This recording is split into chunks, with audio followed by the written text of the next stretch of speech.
베트남은 1911년도에 복음이 들어갔으니까 벌써 복음이 들어간 지가 100여 년의 역사가 넘습니다. 그럼에도 불구하고 전체 인구 9,500만 가운데 복음화율이 0.5%밖에 되지 않습니다. 약 한 160만 정도 크리스찬 비율을 가지고 있습니다. 복음으로 보면은 어떤 면에서 이 베트남은 복음의 변방지요. 아직도 수없이 많이 복음을 증거해야 되고 그 땅 위에 아직도 그리스도와 예수 그리스도의 복음을 접촉하지 못한, 영어로 말하면 unreached people, 아직 복음이 그들 속에 미치지 못한 그런 나라의 민족이 베트남이라고 하는 민족이죠. 우리 베트남은 우리 한국과 참 여러 가지 많은 관계를 가지고 있는 나라가 베트남이죠. 여러분, 베트남에 하면 가장 먼저 뭐가 생각이 날까요? 파월 장병입니다. 물론 이제 베트남 사람들, 우리 한국 사람들에 대해서 굉장히 우호적입니다. 뭐 어떻게 표현할 수 없을 정도로 굉장히 우호적인 그런 마음을 가지고 있는데, 예를 들면 가장 먼저 그들이 외국어를 배우는 것이 영어이고 그 다음에 선택하는 외국어가 한국말입니다. 그 정도로 우리 한국에 대해서 우호적인 관계를 가지고 있고, 지금 베트남에 투자하는 외국 자본 가운데 1등으로 많은 자본을 갖다가 투자하는 나라가 한국입니다. 그런 여러 가지 이유도 있겠습니다만은, 또 하나 우리의 마음속에는 베트남에 대해서 어떤 마음이 있느냐면 빚진 자의 심정입니다. 1900 몇 년이죠? 65년인가요? 베트남 파병이 이루어진 것이. 그러니까 64년도에 민간인이 먼저 들어간 걸로 알고 있고요. 그다음 65년도에 첫 번째로 이제 군인이 파병이 되잖아요. 맞습니까? 연대가? 네. 그때 파병이 되죠. 파병이 되는데 한국 사람이 그때 이제 파병이 된 군인 숫자가 30만 명입니다. 이제 그 숫자는 미군을 제외하고 나서는 가장 많은 외국 군대로 파병을 한 나라가 대한민국이었습니다. 이제 그 과정 속에서 뭐 전쟁통이었기 때문에 이해를 하는 측면도 있습니다만은, 참 우리가 베트남에 대해서 빚진 자의 심정을 가져야 되는 것이 두 가지입니다. 첫째로 싸움의 과정 속에서, 베트콩과의 싸움의 속에서 무슨 사건이 일어났느냐면 민간인 학살 사건이 수도 없이 일어났습니다. 근데 그 양민 학살의 거의 대부분이 누구냐면 여성이고 그리고 어린아이입니다. 그러니까 한두 사람 죽인 게 아닙니다. 어떤 전쟁의 싸움의 대상으로서의 죽고 죽이는 그런 과정 속에서의 대상이라기보다는 어떤 의미에서 무고하게 그 여성이 무슨 죄가 있어요? 그 애들이 무슨 죄가 있어요? 근데 그냥 수색을 하다가 여자가 있으면, 참 부끄러운 이야기입니다. 여자가 있으면 그 여자 그 자리에서 집단적으로 성적 강간을 했고, 그리고 그 자리에서 증거를 없애기 위해서 그 자리에서 총살해서 죽여버렸고, 아이들도 마찬가지였거든요. 그런 양민 학살이 참 끔찍할 정도로, 참 입에 담기 어려울 정도로 그렇게 많은 베트남의 양민 학살이 사실은 파월 장병들을 통해서 일어났다고 하는 사실. 물론 우리는 베트남 전을 통해서 우리는 얻은 것이 많습니다. 그 중에 하나가 경제적인 성장의 기틀을 베트남 전쟁을 통해서 우리나라가 얻게 됐어요. 또 하나, 베트남 전쟁을 통해서 우리 한국군은 현대 무기화로 확 바꾸어지는 완전히 그런 계기가 됐습니다. 거기서 M16이라고 하는 총이 직수입해서 한국으로 들어왔잖아요. 그래서 그 전만 하더라도 M1이라고 하는 소총을 가지고 있었던 한국 군인들 속에 M16이라고 하는 자동화 소총이 지급이 된 것이 베트남 전쟁이었어요.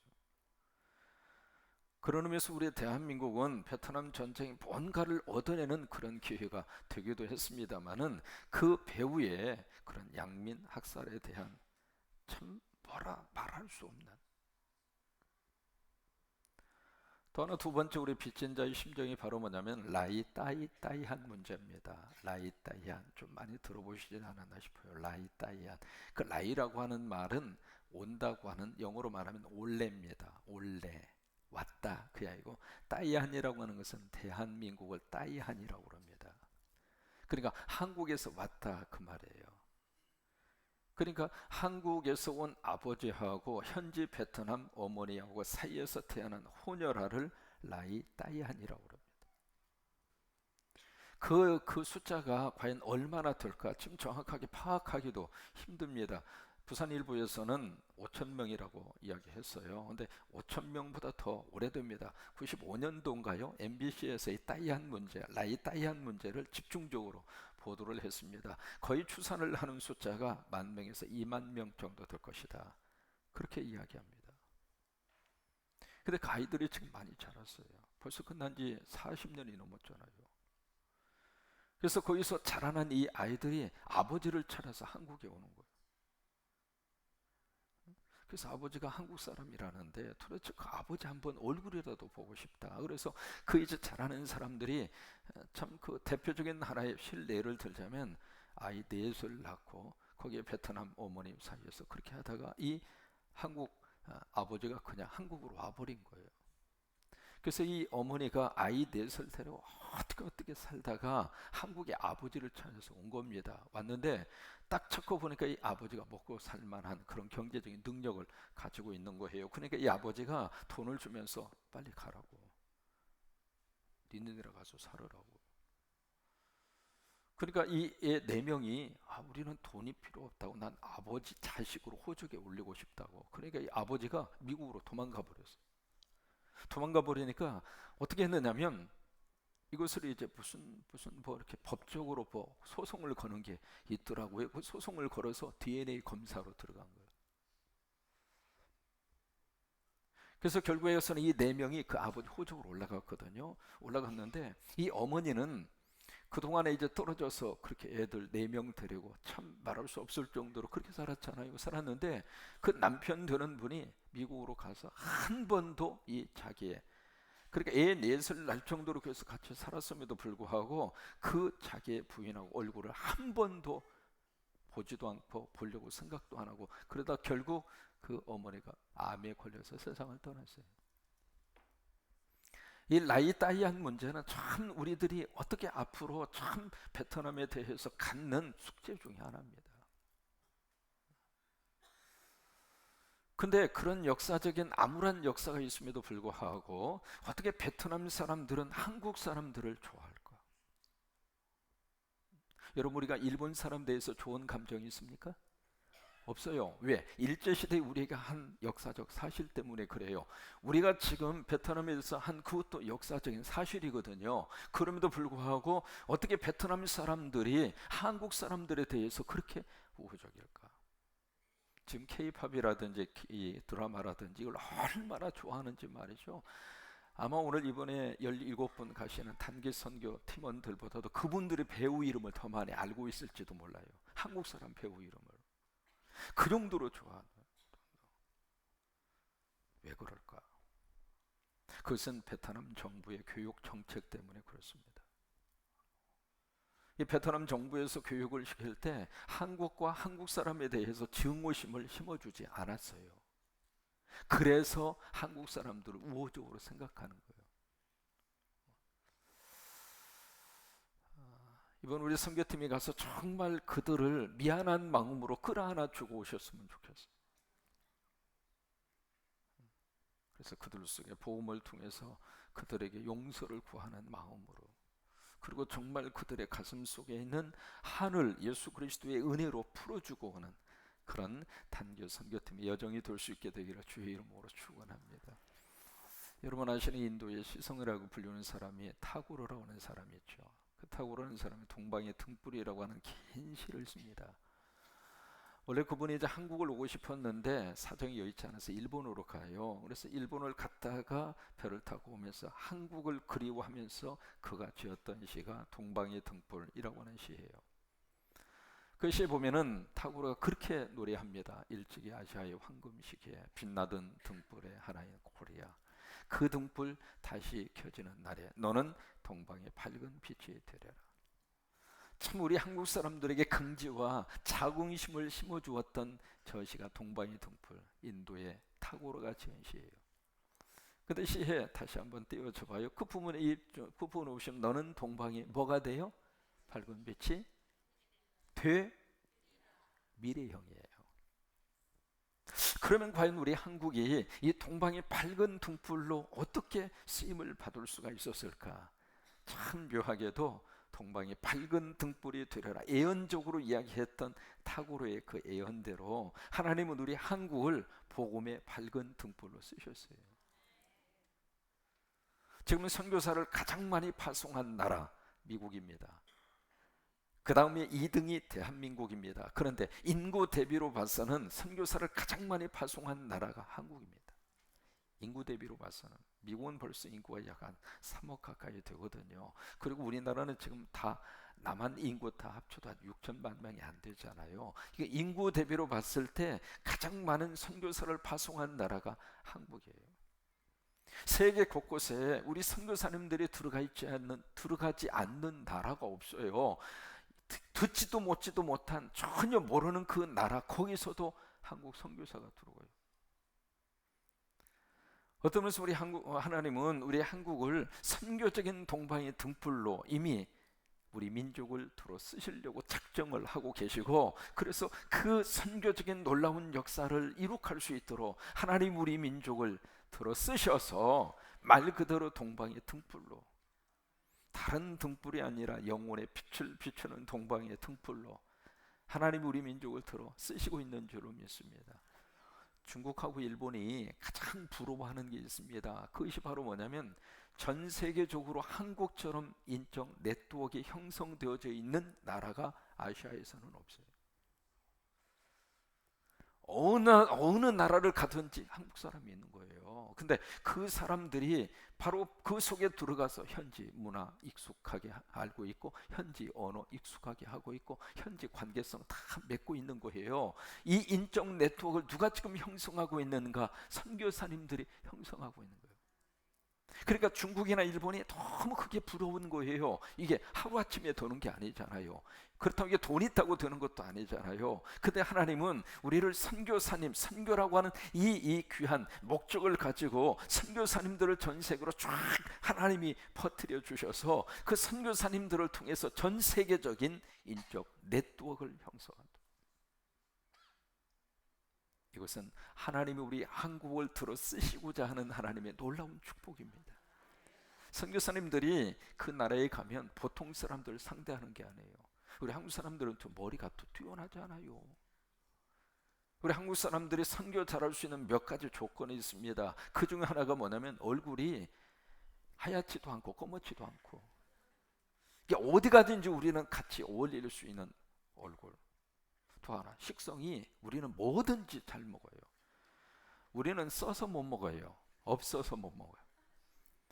뭐든지 다 먹습니다. 군뱅이, 아이고 없어서 못 먹죠. 뱀, 이거요 나타나자마자 뱀탕 바로 들어갑니다. 우리는 써서 못 먹어요. 뭐든지 잘 먹어요. 이게 선교하려면 뭐든지 잘 먹어야 되거든요. 또 하나, 한국 사람이 선교를 잘할 수 있는 놀라운 기능이 하나 있습니다. 그것이 바로 뭐냐면 언어 능력입니다. 우리 국왕구조 자체가 언어를 잘하도록 그렇게 만들어 주신 거예요. 일본 사람은요, 이 영어를 가만히 들으면 이게 영어인지 일본 말인지 헷갈려요. 헷갈려요. 우리가 넌닝이셨어요, 넌닝이셨어요. 난닝산, 난닝구 그런데 그 말을 누가 들어 먹어요? 아무리 애를 써도 그 사람들은 이게 영어 발음 자체가 안 되는 것은 안 되는 거예요. 왜? 이게 안 되는. 근데 우리 한국 사람들은요 참 묘합니다. 이게요 어느 언어를 갖다가 집어넣더라도 한국 사람들은 언어 습득 능력이 아주 탁월해요. 그래서 하나님이 탁월의 시처럼 동방의 등불이 되리라. 선교적인 등불로 활짝 피워서 이 선교의 복을 더 많이 받아 누리는 하나님의 종들이 되시기를 바라고, 그 일에 우리 성광교회가 큰 역할을 감당하시도록 이번에 단교 선교팀도 하나님이 그렇게 들어 쓰시기를 바라고, 오늘 이 말씀을 통해서 세 가지의 메시지를 들을 수 있습니다. 첫째로 이 미션, 이 선교는 바로 예수 그리스도의 가장 중요한 목적이었어요. 그러니까 선교는 우리들의 선교 이전에 예수님의 선교였어요. 오늘 본문의 9장의 말씀에 주인공으로 누가 등장하느냐면 태어날 때부터 시각장애인, 기가 막힌 운명을 가지고 태어난 사람이에요. 근데 그 사람을 보고 제자들이 물어요. 선생님, 이 사람이 이렇게 된 것이 누구 죄 때문입니까? 지금 없는 이야기를 하는 게 아니거든요. 지금 시각장애인은 그 사람이 이렇게 태어난 것은 누구 죄 때문입니까? 특별히 어린 생명을 가지고 있는 분들은 그때 참 조심하셔야 되잖아요. 어느 분이 이제 어느 권사님이십니다. 그분이 이제 생명을 가지고 있을 때 너무 감기가 독하게 걸려가지고 참다가 못 참고 약을 좀 잡수셨어요. 근데 그 약이 그 딸에게 정신적인 문제를 일으키는 영향을 미쳤어요. 그러니까 어떤 의미에서 그 아이가 그렇게 태어난 것은 부모의 잘못이죠. 부모가 잘못한 거예요. 이제 그런 경우들이 참 많이 있거든요. 그러니까 그런 시각으로 봤을 때 이 사람이 시각장애인으로 태어난 이 자체가 누가 원인 제공을 했느냐, 이 말이에요. 이제 그것을 지금 묻는 겁니다. 그런데 보세요. 지금 이 제자들이 그 시각장애인을 보고 있는 시각은 뭐냐면 과거적인 것으로 현재를 판단하고 싶은 거예요. 과거에 누가 무엇을 어떻게 했길래 현재 이런 비참한 운명을 짊어지고 살아야 하느냐. 그러니까 과거적인 시각에서 이 사람의 현재를 판단하고 보고 그러고 말하고 싶은 거예요. 그런데 보세요. 예수님은 어떻게 지금 이것을 풀어가고 있느냐 한번 보실까요? 3절에 예수님이 대답하십니다. 이 사람이나 그 부모의 죄로 인한 것이 아니다. 과거에 이 사람이나 부모님의 죄, 그것을 탓하면서 일생을 그것을 원망하고 살기에는 이 사람의 생명 자체가 너무 소중하다. 여러분, 우리 그런 경우 있잖아요. 과거에 누가 잘못을 해서 내가 지금 이런 무거운 삶의 짐을 짊어지고 살아야 하는가, 거기를 계속 원망하고 그렇게 지금 그렇게 인생을 판단하고 평가하고 그렇게 살기에는 우리 삶 자체가 너무 소중하다, 이 말이에요. 그래서 예수님이 그렇게 말씀을 하시는 거예요. 이 사람이나 그 부모의 죄가 인한 것이 아니다. 그럼 어떻게 보고 있느냐? 예수님은 이 사람의 현재를 통한 하나님이 하실 일을 보는 거예요. 하나님이 이 사람을 통해서 무슨 일을 하실 것인가? 미래를 보는 거예요. 여러분, 믿음이라고 하는 것은 미래를 보는 거예요. 하나님이 내 삶 속에 어떻게 역사하실 것인가, 성령이 오시면 어떻게 내 인생이 뒤집어지게 될 것인가, 그리고 이 약점이 오히려 하나님 앞에 강점으로 쓰임받을 수 있는 축복이 될 수 있다고 하는 사실, 그 믿음을 가지면 자꾸 과거 속으로 돌아가는 것이 아니라 미래를 보는 거예요. 이 사람 속에 성령이 오시면, 이 사람 속에 하나님이 들어오시면, 우리 자녀들도 마찬가지입니다. 부모의 희망은 우리 아이들을 미래로 봐야 돼. 그래서 이 사람을 통해서 하나님이 하시는 일, 그것을 위해서 하나님께서 역사하시겠다, 그 말이에요. 그러면서 4절에 때가 아직 낮이다. 나를 보내신 이의 일을 우리가 하여야 하리라. 밤이 오리니 그때는 아무도 일할 수 없느니라. 여기 4절에 보시면 나를 보내신 분, 그 말이 바로 미션이라고 하는 말입니다. 나를 보냈다, 그 말이에요. 그걸 영어로 미션이라고 그래요. 그래서 이 미션이라고 하는 말은 라틴 말로 미시오라고 하는 말인데, 그 미시오라고 하는 말이 보냈다고 하는 뜻이에요. 나 보냈다. 17명의 단교 선교팀 누가 보낼까요? 하나님이 보내신 거예요. 그게 선교팀의 첫 번째 의식이에요. 가기 싫었는데 억지로 가라고 그래서 어쩔 수 없이 여기 왔습니다. 과정은 그럴지 몰라도 하나님이 보내신 거예요. 하나님이 보내셔서 어떻게다가 골리앗이 돼가지고 한 방에 목이 베일 정도로 그 역할을 하기 위해서라도 하나님이 보내신 거란 말이죠. 그러니까 내가 선택한 것이 아니라 하나님이 보내셨다고 하는 이것이 예수님의 미션이었어요. 예수님의 선교의식이었다, 이 말이에요. 우리들의 모든 생각 자체가 거기서부터 흘러가야 합니다. 하나님이 나를 보내셨다. 하나님이 가정으로 보내시고 교회로 보내시고 대한민국 국민으로 보내시고 하나님이 보내셨다고 하는 거예요. 보내셨는데 한국 땅에 보내주신 것이 감사한 거예요. 우리가 북한에 태어났다고 생각해봐요. 그러니까 이 미션이라고 하는 이 자체가 누구 미션이냐면 예수님의 미션이에요. 보냈다, 이 말이에요. 그 첫 번째 우리 선교에 대해서 가져야 되는 가장 중요한 의식 가운데 하나입니다. 두 번째로 선교는 바로 무엇인가? 선교는 순종입니다. 여기 예수님이 보세요. 그러면서 5절에 보시면 세상의 빛이다. 그리고 이제 땅에다 침을 뱉어서 진흙을 이겨서 그의 눈에 바릅니다.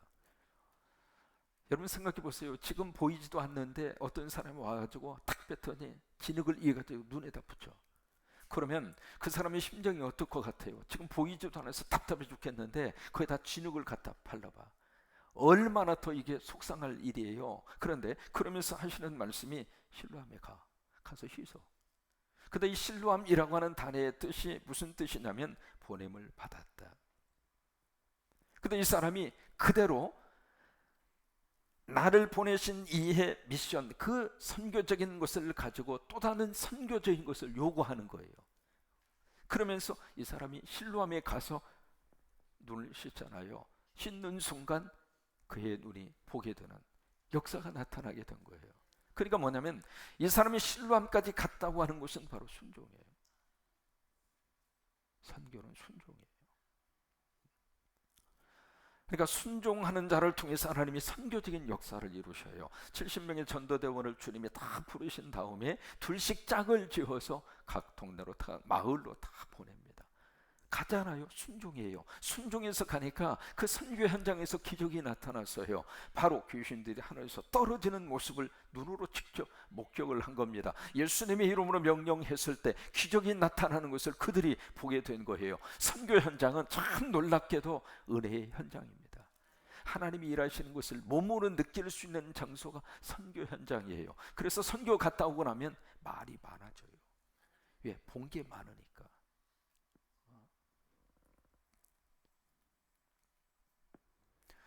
뉴욕에서 2시간 정도 북쪽으로 올라가면 커네티컷이라고 하는 주가 있습니다. 커네티컷이라고 하는 그 주, 잘 기억이 안 나시면 그 옆에 매사추세츠라고 하는 주가 있습니다. 미국의 공업 도시죠. 그 매사추세츠 거기에 유명한 대학이 스미스 대학입니다. 힐러리라고 하는 사람이 졸업한 대학이죠. 근데 그 커네티컷이라고 하는 거기하고 우리 한국하고 너무 밀접한 관계가 있는 도시입니다. 자주 소개되는 사람이죠. 조나단 에드워드라고 하는 사람. 그 사람이 커네티컷 그 주의 출신입니다.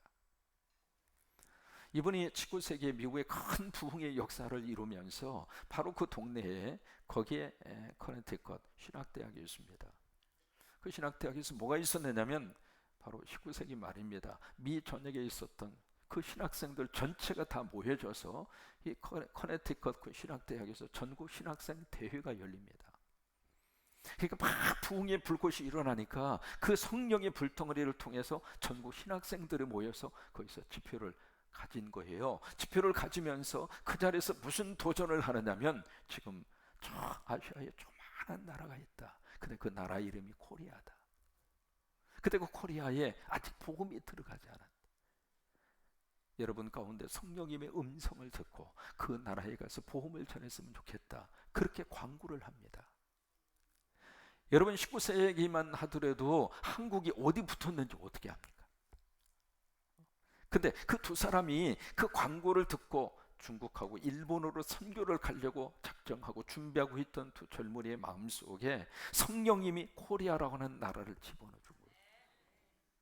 그렇게 해서 그분들이 중국과 일본이 아닌 한국으로 들어와서 복음의 십자가를 세웁니다. 그 사람이 여러분 많이 들으셨던 아펜셀하고 언더우드입니다.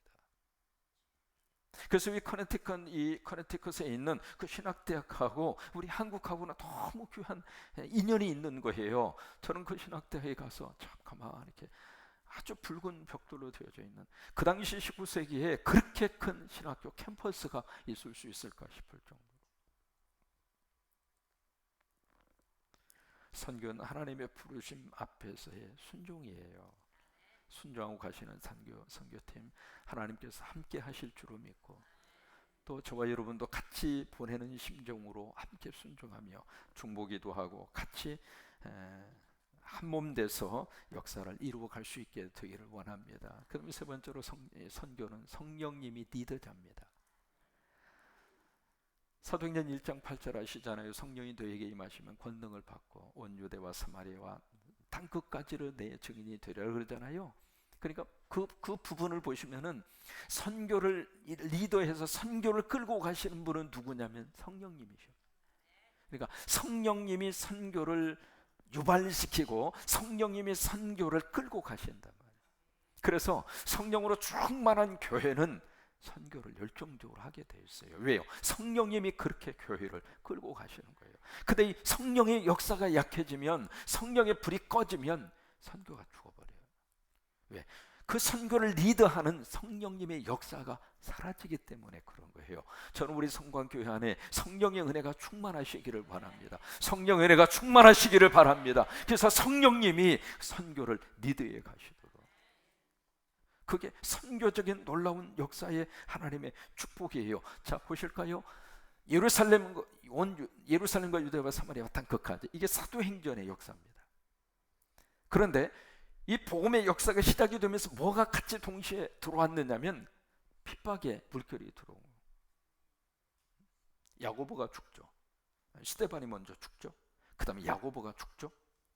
그리고 예루살렘에 있었던 교인들은 다 흩어졌죠. 그러면 선교가 꺾여야 정상이잖아요. 더 이상 선교를 못하고 중단해야 정상이잖아요. 그런데 보세요, 선교적인 역사는 끝까지 가는 거예요. 그러면 이 선교를 끌고 가시는 분이 누구 있는가? 성령님이셨다. 성령님이 그 박해와 파도의 쓰나미를 딛고 일어서서, 왜? 하나님의 영이 계속하고 싶은 거예요. 그래서 예루살렘을 넘고 유대를 넘고 사마리아를 넘고 땅 끝까지 복음의 거룩한 역사가 흘러가도록 성령님이 그렇게 역사를 하신 거예요. 우리 안에 계속해서 이 선교적인 역사의 은혜가 넘쳐서 성령님이 우리 교회의 선교의 리더자가 되어 주셔서 많은 곳에 십자가 세우고 하나님의 거룩한 역사를 같이 이루면서, 그것이 미래 우리 자녀들에게는 꿈의 터전입니다. 우리 교회가 세운 십자가 현장마다 우리 자녀들 미래의 디딤돌이에요. 여러분 그렇잖아요. 탄자니아, 오케이, 누군가가 탄자니아 간다고 그러면 탄자니아 고위직하고 연결시켜 줄 수 있어요. 다 우리 미래의 재산이에요. 여러분 그렇잖아요. 그러니까 지금 우리가 우리 앞으로 후손들을 위해서라도, 우리 미래의 세대를 위해서라도 더 많은 곳에 선교의 거점을 확보를 하고, 거기는 선교사님들하고도 관계를 맺고, 그래서 우리 자녀들이 세계로 쫙 뻗어가는 아름다운 축복이 함께할 수 있게 되기를 바랍니다. 타구레 시로 시작을 했습니다. 타구레 시의 후렴 부분이 있습니다. 후렴 부분이 좀 길어요. 그런데 이렇게 돼 있어요. 너는 동방이 밝은 빛이 되리라. 마음에는 두려움이 없고 머리는 높이 쳐들릴 곳. 지식은 자유롭고 좁다란 담벽으로 세계가 조각조각 갈라지지 않는 곳. 진실의 깊은 곳에서 말씀이 솟아나는 곳. 끊임없는 노력이 완성을 향해 팔을 벌리는 곳. 지성의 맑은 흐름이 굳어진 습관의 모래 발판에 길을 잃지 않는 곳. 무한히 펴져나가는 생각과 행동으로 우리들의 마음이 인도되는 곳. 그러한 자유의 천국으로 내 마음의 조국 코리아여 깨어나소서. 이 타구르의 이 동방의 등불은 읽을수록 가슴에서 막 벅차오르는 거예요. 우리나라 사람도 아니고 인도 사람이 한국을 자기 마음의 조국이라고 하는, 그러면서 그 한국이 깨어나라 이 말이에요. 깨어나라고. 이번에 이 선교팀 파송하면서 그 은혜가 다시 한번 우리 속에 충만하시기를 주의 이름으로 축원합니다.